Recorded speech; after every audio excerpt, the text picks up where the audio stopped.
What's up, Guardians? Yesterday, Banshee had a bounty for pulse rifle kills, and so I picked up the bounty, I picked up a pulse rifle, and I actually came across a very good gun, and one that I have used previously.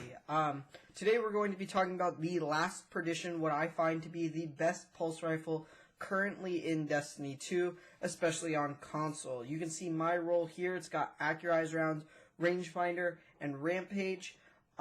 With a short zoom scope. Overall, I think this pulse rifle is really sticky, really strong, and let's just get straight into the gameplay with this roll.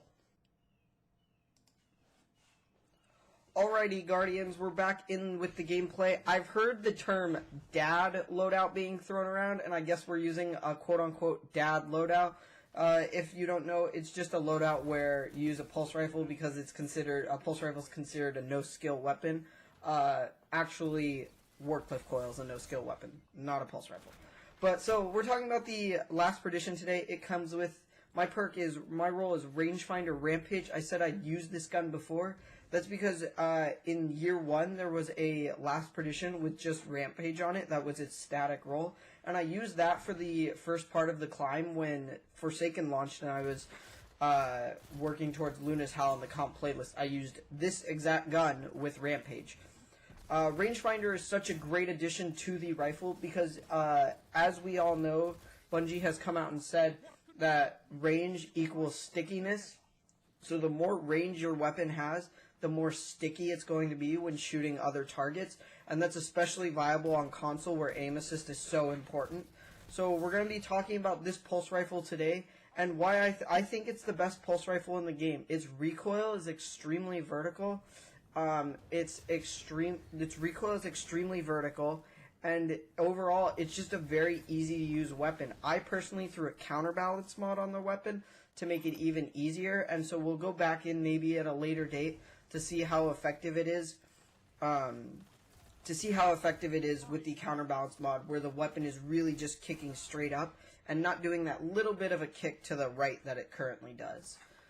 For the rest of the loadout, I'm using Supremacy. We were sniping last night on stream because we're working towards Revoker. In kind of the background, I'm going to do a series where we actually play the comp playlist and really work towards Revoker. But yeah, so we're using Supremacy. On that, I have Rapid Hit and a target acquisition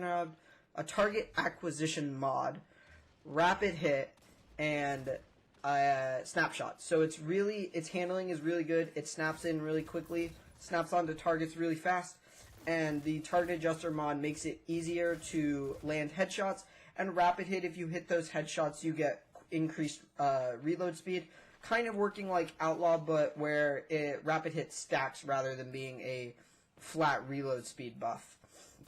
For the heavy, we're using 21% Delirium. That doesn't matter too much, it's just the LMG I had on at the time.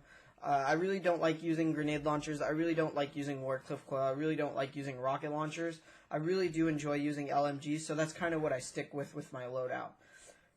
For the super, we're using Top Tree Dawnblade with Icarus Dash. You'll see I'll use that throughout the gameplay as kind of a maneuver technique. I was talking about it on stream last night, and I think the 3 subclasses I really want to play this season on Warlock are Top Tree Dawnblade, Middle Tree Stormcaller, because I think that super is really cool, where you can constantly have essentially 40% of it up at the minimum. So I think that super is really cool, and I really want to test that one out, so we'll probably do that in a later day.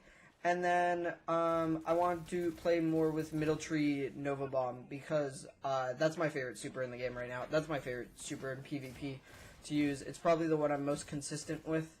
But getting back into the last Perdition, so I hear this term dad rifle thrown around, dad loadout thrown around. Pulse rifles are easy to use, laning weapons. I mean, it's whatever. People say what they want to say about cheesy loadouts. There's plenty of garbage cheesy loadouts in Destiny, but I really do like this pulse rifle. It's really sticky. It makes it really easy to hit shots. Pulse rifles are so good at every range, and I feel like myself, I've kind of been neglecting pulse rifles recently, and I've been sticking more towards hand cannons, such as Kindle Orchid, Ace of Spades. We played with Luna's Howl last night, so I've been sticking to a lot of hand cannons and really haven't dove into the pulse rifle meta area, but I think the archetype that Last Perdition is the best pulse rifle. Kind of the slower, not the slowest, but the medium heavy hitting pulse rifle, where it's not firing too slow that you're being punished for missing one shot, but it's also not firing too fast where you're not hitting enough crits. Because I know, for example, the Iron Banner pulse rifle fires really fast, but I end up missing a lot of shots and missing a lot of crits, especially because of the recoil that gun has. So overall, I think this Last Perdition is a great gun, really effective, and I would highly suggest checking it out and playing with it. So I hope you guys enjoyed the video, and hope you guys enjoyed the gameplay. I'll be talking about more guns in the future. Have a good one. Bye.